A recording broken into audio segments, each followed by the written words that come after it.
Hi, my name is Karen Fabian, and I am the host of Living Well, your show for information and inspiration to improve your health and wellness. Thank you for joining us today. We have a packed show, and I can't wait to get to it and to share all this really interesting content with you on health and wellness. In our first segment, I like to start out with some yoga poses, but we're actually going to dive a little deeper. My really good friend, Alice Riccardi, is here, and she's come down from Portland, and she's going to be speaking to us about some of the changes that are possible when you practice yoga on a more consistent basis. And we're going to go through that. I think this is going to be fascinating. And in our next segment, we're going to meet Lainey Younkin, and Lainey is a registered dietitian and nutritionist, and she's going to be helping us decipher some of the information out there about how to eat healthy. It can be really confusing, I know for myself as well. And we're also going to talk about some of the services she provides to her clients at Ombe, which is an integrated wellness center in Boston. Things that you can do on a proactive basis to take care of yourself. We're then going to meet Tim Khanoyan, and Tim is the founder of Dare You Fitness in Boston. And I wanted him to come on. He's a personal trainer and he runs boot camp classes. And I know that these things are a really popular way for people to stay fit. And by the same token, there are a lot of different things you do in these classes where it's helpful to know from an alignment perspective the safe way to approach these shapes that they take in the classes. So he's going to be walking us through that in a demo. If you're watching the show here in Boston on the Boston Neighborhood Network, thank you for watching. After the show airs, I put the link up on my YouTube channel, which is Bare Bones Yoga. And at any point, if you want to get in touch with me, visit my website, barebonesyoga.com. I'd like to thank the show's primary sponsor, Yoga Reaches Out, which is an amazing nonprofit that uses yoga events to raise money for children's charities. And I'd also like to thank my friends at Zoomies Coffee. They are another sponsor of the show, 221 Main Street in Charlestown. Let's begin with our first segment. Alice Riccardi is here. Thank you for joining us. Truth be told, Alice and I are friends for a long time, and I was so excited to know that you were going to come down and meet with us today. And I want to just share a little bit about your background because you have so much experience. You are a 500-hour certified Baptiste yoga teacher, which reflects your extensive training in the Baptiste method of yoga. And you have been teaching for over 11 years, and you live in Portland. And Alice formerly was the owner of Portland Power Yoga in Portland, Maine, and you have co-led several 200-hour teacher trainings in Portland and Washington, D.C. Alice has trained many people in the practice of yoga and has trained a number of different teachers. I've personally known her since 2002, having attended my first yoga trainings with her. And we've taught together for many years, and when I thought of taking this segment in a different direction from just the postures to kind of what's going on under the skin, so to speak, I knew you'd be a perfect person to join us. So thank you. Thanks for having me. So can you briefly share a little bit about your own transformation in yoga? Yeah. Years ago, 2002, I found the Baptiste practice. That's my style of yoga, the Baptiste Power Vinyasa Flow. And I was 42, and I weighed about 210 pounds, believe it or not. I had gained weight when I was pregnant, but 2 years later, it was like just unacceptable for me to be in that physical shape, especially having been a dancer. And so I went searching for something. I found yoga, and within a year I had lost the weight. I'd lost about 60 pounds. Wow. So first and foremost, I think for most people, including myself, it's physical. The transformation. Weight loss, like stabilization, changes metabolism. But then the shift started to occur on another level. And I asked my husband this last night, what he saw in terms of my shift. He said I got calmer, less reactive. And I think when that occurs for people, we start to tap into that realm that's a little more esoteric called spirituality. When you're calmer, when you feel less reactive, for me at least, I feel calmer and kinder to myself, and then I can extend that to other people. Give that to others. Okay. Now, in our pre-interview, we talked a little bit about some things you've seen in others. Can you give us some examples of that? Sure. First and foremost, I would think all of the things, or I've seen all of the things that have happened to me happen to others. And one example that I love is a student of mine was coming for our Hour of Power years ago at the studio, and he was a small businessman. He would walk in, do his practice and leave. And he came up to me one day and he said, you know why I do this practice? Because when I go back to work, my employees say that I'm much nicer to them. Interesting. So that was his shift. Yeah, like that people have a physical shift. Yeah. But what's happening, what we talked about a little bit, this under the skin type of transformation. And I was thinking about it on the way here, which is we just want to feel better. And it sounds a little vague, but I think all of us know, and all of your viewers know, when you're just feeling off, like something doesn't feel right, and all of a sudden years go on and you have these aches and pains and you know something's happening and you can't quite put your finger on it. Yeah. And I think that's what yoga addresses. What do you think it is about yoga? I mean, we talked a little bit about kind of what you're alluding to, people being very stressed these days, but what is it about the yoga practice that you think brings these changes about? Yeah, I think, and I've been doing a little research on this myself, which is, and it's kind of the talk these days in terms of what yoga does. It works on balancing the nervous system. And that's something that we don't see. And that's really a true physical thing. Absolutely. It helps to balance what's the sympathetic, the fight or flight. And then the parasympathetic, which is the rest and digest. The relaxation. Which is like the chill out. Got it. The current research shows that actually if you do a vigorous practice, it can stimulate the sympathetic. But then if you add the relaxation in at the end, it brings a deeper conditioning. This is really fabulous to the parasympathetic, even more than just straight relaxation techniques would do. Got it, got it. So for people who maybe are a little bit apprehensive about starting yoga, what are some of the things that you might say to them to encourage them? Well, if you can breathe and walk, you can do it. Yeah, yeah. I think that's really important. A lot of people say, well, I'm not flexible enough. And if you or I didn't do our yoga on a daily basis, then we wouldn't be flexible. And so getting over that first hump, I think maybe going to a beginner style class to begin makes a person feel a little more comfortable, but know that these transformations can take place with time and practice. Is it the same? I mean, you had talked about some of what you experience other people have, but is it the same for everyone? If somebody's going to class and they're not feeling these changes, is something wrong? I don't believe so. I think that change happens differently for everyone. And there's no guarantees in any realm. And I can say that people who haven't experienced what they think are large transformations are actually changing a little bit. They just don't realize it depends on the expectation too going in. It's almost like in the case of the businessman, you have to ask somebody else that knows that person if they see a shift. And I think this is really important, as you and I know, in terms of what the role of the yoga teacher is in this day and age, which you and I were trained in, is to actually be a support for people and helping people to see those things that they can't see that actually might be changing. Wonderful, wonderful. Well, thank you so much for coming down from Portland to share this information. I love everything we've talked about here. And we're going to stay tuned because our next segment is our Serve It Up segment with Lainey Younkin.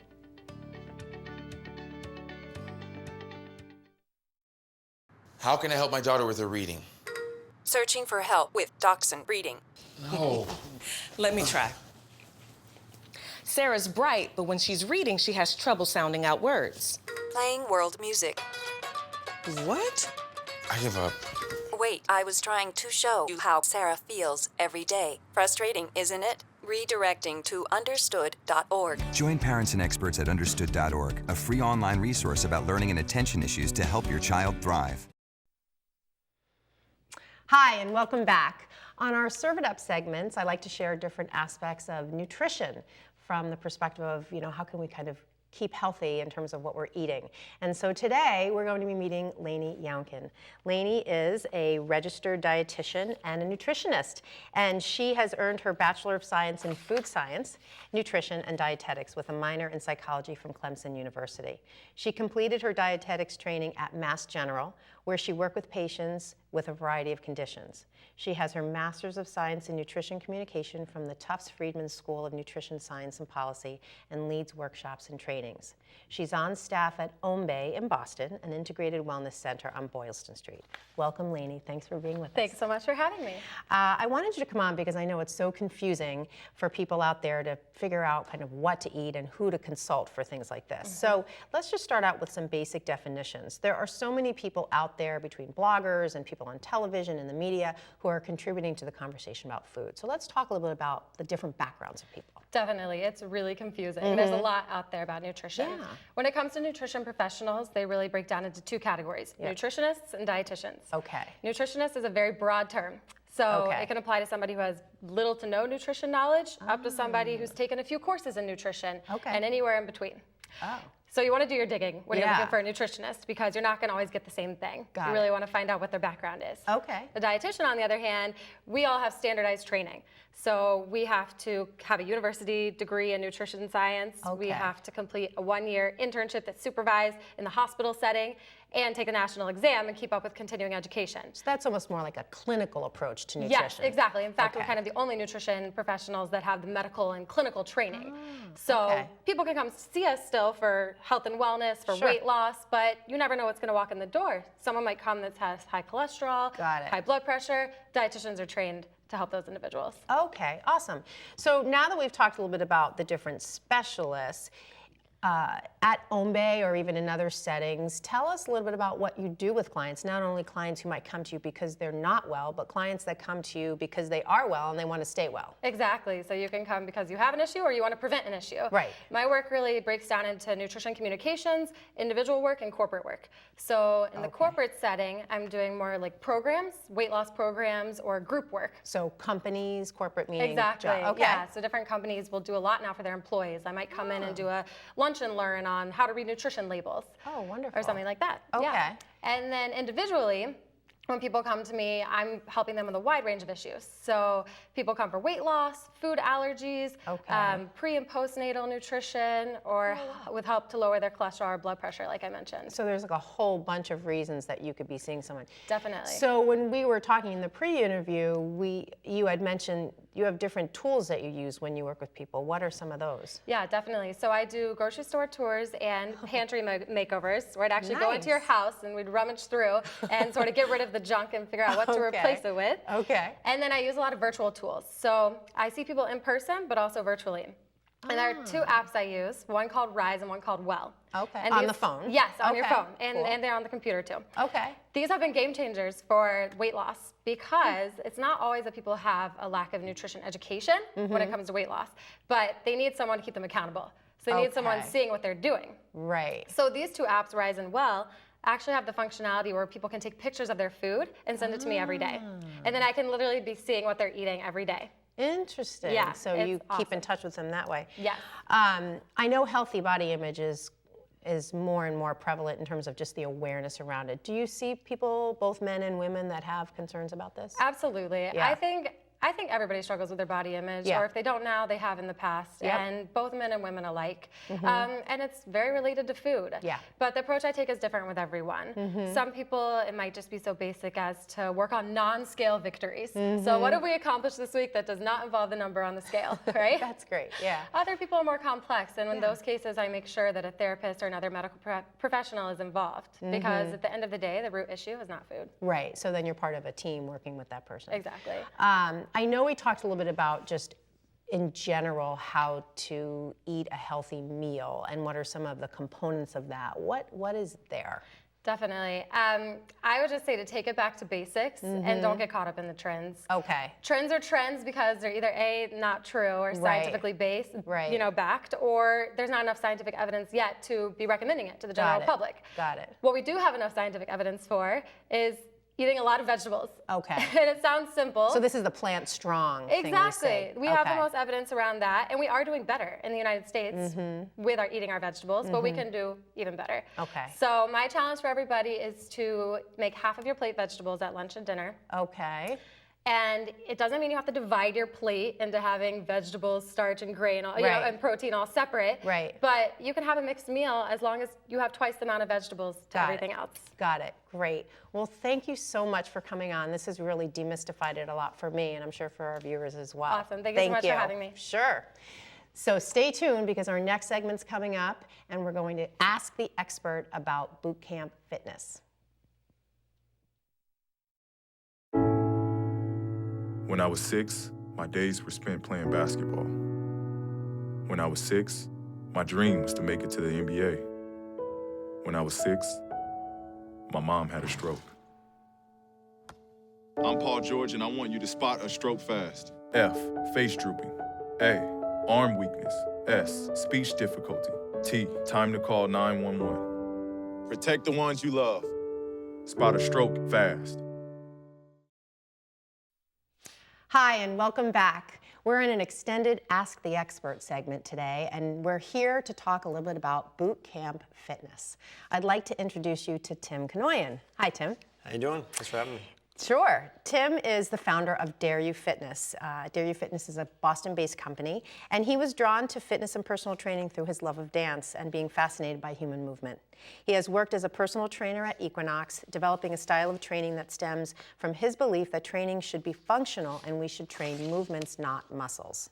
He holds certifications from the National Academy of Sports and Medicine, CPT, Precision Nutrition, kettlebell athletics, and other specialties. He's here with his wife Nadine, who we're going to meet in a few minutes, who is involved in business development and marketing for the company Dare You Fitness. Welcome, Tim. Thanks for being here. Thanks for having me. When you and I met first to discuss our backgrounds, mine as a yoga teacher and yours as a personal trainer, and the idea of you being on the show, it was clear to me that you had a really strong connection to the anatomy behind the movements. And can you tell us a little bit about that philosophy?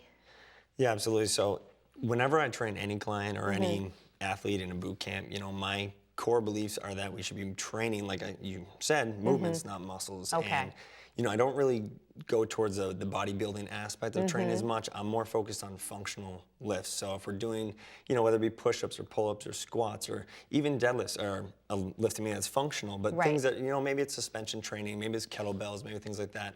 But, you know, doing the isolated single joint muscles, like maybe we're doing bicep curls, you know, I don't touch that really because there's not really a functional aspect. You can't really relate that to real life in any way. So that's what you mean by functional. Great. Okay. So tell us a little bit about your company. Well, Dare You Fitness, basically what we do is we are partnered with luxury apartment complexes around the city of Boston. Okay. And we offer the health club experience to the residents. So we basically bring personal training, group classes, boot camps, in-home massage, and we kind of everything under the sun. And it's, you know, a win-win for everybody. And the residents don't have to leave their house to be able to have the experience of a health club. That sounds great. You know, I wanted you to come on in large part because I know boot camp training is such a popular way of staying fit. Can you talk to us a little bit about maybe some of the red flags and some of the qualities of an instructor that you should be looking for? Yeah, absolutely. So, you know, I think that whenever I have a client who's doing class, I want them to make sure that that instructor of that class or that coach of that class is doing their job, making sure that the people are safe, making sure that they're aware of the levels, different levels of the people in the classroom. They're demonstrating exercises properly. They're giving modifications for limitations, whether it be maybe a flexibility issue, maybe it's a strength issue, maybe the person's deconditioned. But allowing that the coach should be, you know, motivating, inspiring, but, you know, being aware of the people in their class. There should be something of a personal training connection in a class as well. It shouldn't Even if there's a group of people. Absolutely. I don't think that you should be in a group setting and just be, you know, assume that everyone can do the same things. Got it. Okay. Can anyone jump in? You had talked about deconditioned folks. Can anyone jump into these classes, or is there some kind of pre-training they need to do? Well, you know, I get that question a lot, and I like to believe that our boot camp, we can have all levels, but if someone's having a hard time getting up from their chair, if someone has a hard time holding a low plank with just their body weight for maybe 30 seconds, you know, maybe they need some sort of precursor to the boot camp. Maybe they should meet a personal trainer who can guide them and give them some advice and give them some program that they can do to build that basic strength and that basic conditioning, so that way they're ready for a boot camp scenario, because otherwise they're bound to get injured or not be able to really do the exercises even if they're modified. Okay, so I want to kind of jump a little bit to what somebody can expect, and I don't know, do you want to kind of jump right into showing some of the moves Well, you know, themselves, just really quick about that. what we do in our boot camp, which I'm excited about our boot camp. I think we do something unique where we always have 2 coaches in the class, and we limit our class size to 25 people. Oh, that's so great. there's a lot more one-on-one connection. When we have a beginner to the class, we always go through some fundamental movements, which we'll talk about in a little bit. We separate the class from the beginners and the veterans, so that way we can really educate people on correct movement patterns so that they get the efficiency out of the exercise, build the strength, but also stay safe. And we also go in our boot camp, we go over soft tissue work. I give everybody what we call a peanut, which is 2 lacrosse balls taped together. We have days where we'll talk about how to use that at home, which we have videos on our website that we talk about flexibility and mobility drills, whether it be stretching, whether it be soft tissue. And so that way people can really have some more take home from our boot camp. They don't just come in, get a workout and leave. There's an education factor as well. Okay. Why do you think people love these? They're so popular. What is it about these kinds of classes that people love? The energy. Okay. You know, people love these group settings. You know, why do people take spin classes? Maybe it's the loud music, maybe it's the dim lighting, whatever the case is. I think a lot of times people want accountability. So they need, whether it be an environment with many people or a personal trainer or a friend, people like accountability, and maybe they don't have that friend that's got the same time schedule. So hey, you got a boot camp, so you can jump into that. And you know, I think that there's obviously a lot in Boston that is offered. But you got to really make sure, you know, talk to your friends, talk to your family that take classes, get some referrals, see what people say about the class. Make sure you get a good instructor, someone who's doing their job. I've seen many people in my past experiences when I worked at Equinox or when I've been in other classes where I've seen people that shouldn't be in that class or there's not the one-on-one attention they need and they look like there's chance of getting hurt. I've seen some people get hurt. Right. So. Even just walking around Boston, you'll see different groups doing things outside, so you kind of see it as well there. Okay. Absolutely. Do you want to bring Nadine on and get absolutely. to it? All right, Please. come on over. So Nadine's here. Thanks for joining us. I'm going to kind of step out of the way here. Absolutely. So we had talked a little bit about some key movements, and you know, some of this is a little bit anatomical in its description, but you're going to show us. This is going to help blend it all together. So go for it. Keep it as simple as possible. So before, just kneel down for a moment. So basically what we're going to do, first thing I'm going to talk about is some core and hip stability. So a very basic movement that oftentimes happens, people do a low plank. So a low plank is when we get our elbows down on the ground, our elbows are underneath our shoulders, our feet are back and together, and we've got our core and our hips stable. Now right now, Nadine's got her core nice and tight. You might not be able to tell based on just looking, but she's very neutral. Our glutes are tight, our core is tight. Now if our back starts to sag and her hips come up, this is very commonly seen. This isn't good. People are hanging on the joints in their spine. They're not engaging the glutes. They're not engaging the core. Oftentimes they're complaining about back pain. So go and relax, knees down for me. So, and it's painful, right? It's painful. So I'm gonna have her lay on her back really quick. So some people that, even if you cue them, maybe you're saying squeeze your glutes, squeeze your core, and they're not responding, they don't understand. So if they get on their back, one way to teach them how to engage the core, right now if she's in a relaxed state, you can see her ribs are up a little bit, her low back is a little off the ground. But if I ask her to try to take away the space from the floor and her low back, she pulls her ribs down, her core engages, her butt engages naturally. So if I teach this and allow them to understand this feeling, I can get her to do the same thing when she's in a low plank. And you can see it when you look at them. And then they can feel it too. You know, sometimes in their plank, it's hard to really get them to feel the right muscles. So it's a good cue. Now, second thing I want to talk about is shoulder stability.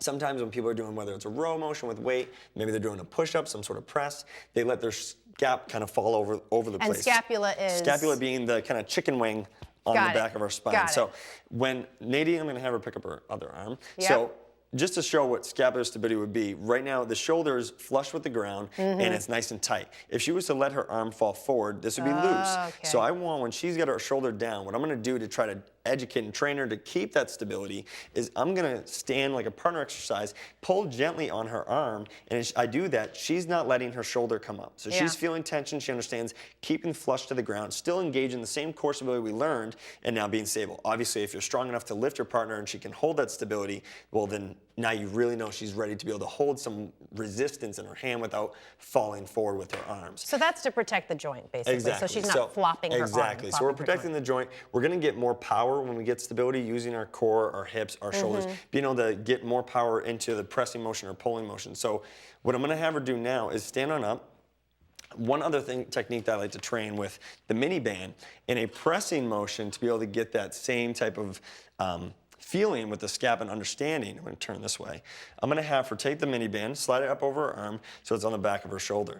So right now she's hooking the mini band across the back of the shoulder and she's going to attempt to press her arm straight without letting the band fall off. So go ahead and do it again. Takes a little skill. So what she's doing, she's making sure that she's pinching her shoulder down and back while extending. Now, as you saw a moment ago, if she does it incorrectly, the band comes right off. That's so good this is a great way to teach someone's doing a pressing motion, they understand. So It's quick. Moving sure. down to the some movements. A lot of times people are doing squats or lunges in boot camps. Right. And we want to make sure that they're being safe, they're not injuring their, whether it be their backs, whether it be their knees, their whatever, their ankles. We want to make sure they're stable. So what we're going to do, we go over this with everybody. We're going to make sure that our hips are feet are about hip width. As she squats, I'm putting her hands behind her head. She's got her elbows pulling back to engage the mid-back, keeping a nice tall posture. Her knees are pulling open. She's getting roughly parallel to the ground. Go and stand up. When she stands, she fully locks out her hip. Her glutes tight, her core's tight. The same thing we learned on the ground. We're fully engaging the whole entire system here. As we come down again, if some people might have their knees flop inward, and this is showing that maybe her foot goes flat-footed, she's not pulling her arch up. She needs to open up that hip, using her glutes, using her feet, creating stability, keeping her knees safe. Go ahead and stand up for me. One thing that we can teach, and I'm going to have you do this quickly, throw this up around the knees. A lot of people are often taught that they should be just sticking their hips back and focusing more on their knees, not going beyond their toes. Where we want to create space for those hips, pulling those knees open. The mini band gives us a cue mentally to have something to press against to build the strength in the hips, build the strength in the feet, and using the mini band as that cue is a great educational tool in our boot camps. So she's got her elbows pulled back and she can do the exercise like that. So let's go ahead and take the mini band off.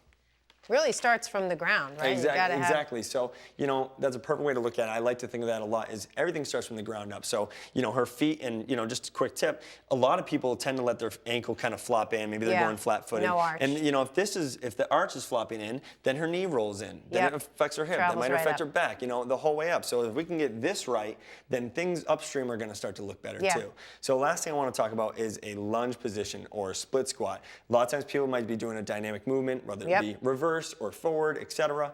But right now we're just going to do this straight up and down movement to teach how we want the position of the knees, the feet, the back. Right now at the bottom, she's got a 90-degree angle with the front knee, 90-degree with the back knee. If you notice, her head, her hips, and knee are all in one straight line. She got her elbows here, or hands behind the head, just like she did the squat, to train that mid-back staying tight. Now some people, go ahead and kneel down, some people might have the tendency to lean forward. If she's leaning forward, it could be due to tension in the front of her hips and the front of her quad, etc.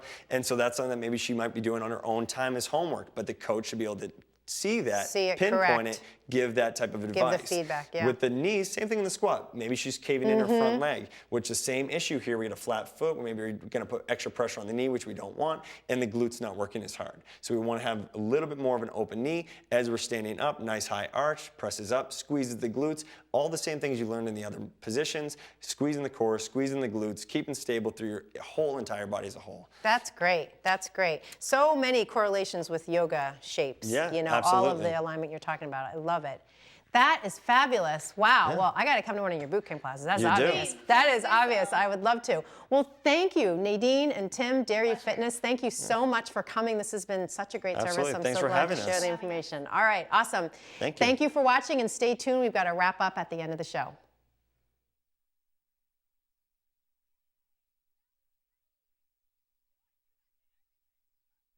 When I was 6, my mom had a stroke. I'm Paul George. Learn the signs of a stroke fast. F, face drooping. A, arm weakness. S, speech difficulty. T, time to call 911. Spot a stroke fast. Well, that's our show for today. Thank you so much for watching. And if you have any fitness ideas, healthy ideas, wellness inspirations, please share them on Twitter using the hashtag LivingWellBNN. Between now and our next show, live well. Thanks for watching.